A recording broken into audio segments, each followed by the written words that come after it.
Hey everyone, my name is Nick, and in today's video I'm going to show you how I installed a backup camera in my 2004 Mercedes S-Class without cutting or drilling anything. So let's get to it. Now I want to point out that this is only one method of installing a backup camera in this car. There's a bunch of other ways. You could run one by the license plate, into the bumper, or even use a wireless one. You could choose the one that you like best. This one is nice because you can just do it in the main cabin of the car. You don't have to drill anything, and it's pretty simple. The camera in this install is placed at the top center of the rear window, and it doesn't interfere with the sunshade, which is really nice. Now the first thing you need before installing a backup camera is a compatible head unit. This is a Seicane aftermarket unit that I installed.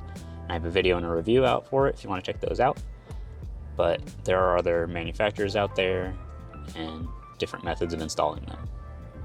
I don't know of any way to install a backup camera to the original units in the car, so unfortunately this is a pretty major first step that you need before getting a backup camera.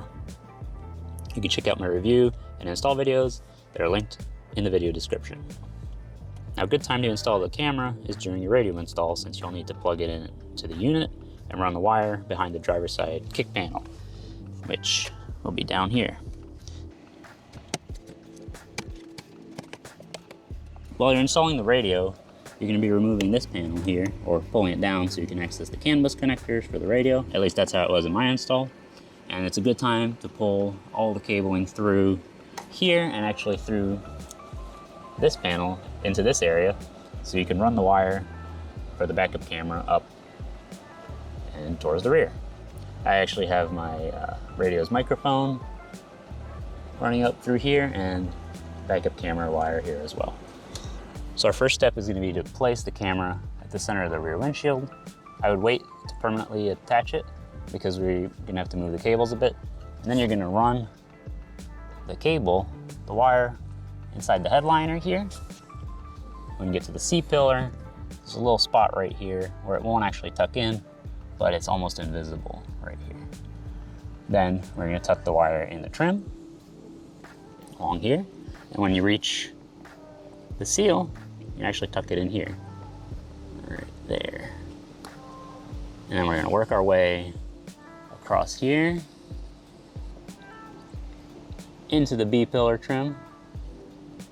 Behind there, you can just tuck it in with the trim tool, and then continue along the front door seal, down the A-pillar trim, and right into here. So once you get to this point, you're going to want to bundle up all the wire, zip tie it together, and tuck it away securely behind the kick panel. With that done, you can cover this back up.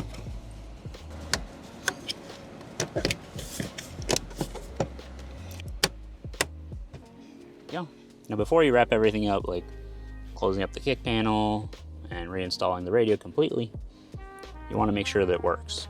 So one of the things that you need to provide is power for the backup camera. On my head unit, there's actually a backup camera power that's provided on the harness. So I was able to just plug that in directly, and it sends power to the camera as soon as I put it into reverse.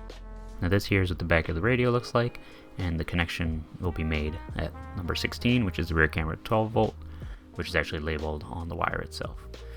Now your backup camera will usually have an extension that looks like this, and the wire that comes off can be used to carry power from the head unit to the connection at the camera itself. If your head unit doesn't provide this, you'll need to find a different way to power your camera. Now, of course, before you close everything back up, make sure your camera is working properly. So pop it in reverse, you can actually see it's working. Now, depending on the camera you have and the head unit you have, you may need to adjust some settings to make sure it's not mirrored, or disable the parking lines if you don't like those, like me. Now, if you have a light interior, like in my car, you might notice some pretty significant reflections from the parcel shelf. I was able to significantly reduce this by installing a little polarizing filter, a little polarizing sheet in front of the lens, and that really cuts back on the amount of glare. So there's still a reflection, but it's certainly improved over no filter at all. Now right here, you can see I've used a polarizing film, and it's actually adhesive, so I stuck it to the front of the camera.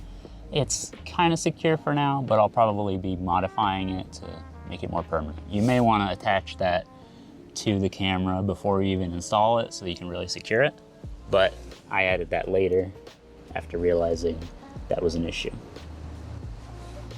The best way to figure out which orientation you need to place your polarizing filter is just to hold it up in front of you and see which orientation reduces the reflection the most.